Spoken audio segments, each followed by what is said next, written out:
Ecco la situazione meteorologica. Continua l'afflusso di correnti umide atlantiche sul Mediterraneo centro-occidentale e determina questo condizioni di instabilità sulla Liguria, giornate caratterizzate da alternanza tra piogge e parziali schiarite.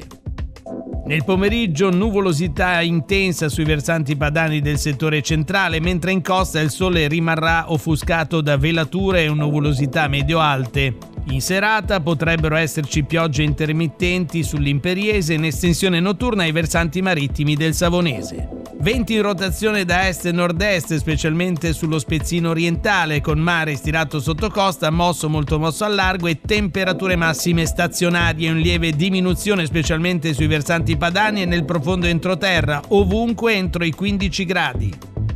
Per domani, mercoledì 3 dicembre, la Limete prevede la risalita di correnti umide sulla Costa Azzurra e sul ponente della Liguria, conseguente peggioramento delle condizioni meteo e quindi piogge deboli o moderate in costa, nevicate a quota di montagna localmente alta collina, 1100-1400 metri sulle Alpi Marittime e 800-1000 metri su Alpi Liguri e Val Bormida. Deboli piogge sul Genovesato in primissima mattina e a partire dalla tarda serata, meno probabili i fenomeni sul Levante. Venti tesi dai quadranti settentrionali sul centro-ponente costiero con locali raffiche anche intorno ai 50 km orari al largo delle coste imperiesi, deboli variabili a levante con locali rinforzi da est-nord-est al largo delle coste spezzine. Mare molto mosso, localmente agitato sui settori occidentali al largo, generalmente poco mosso o mosso sulle coste del Levante con temperature pressoché stazionarie.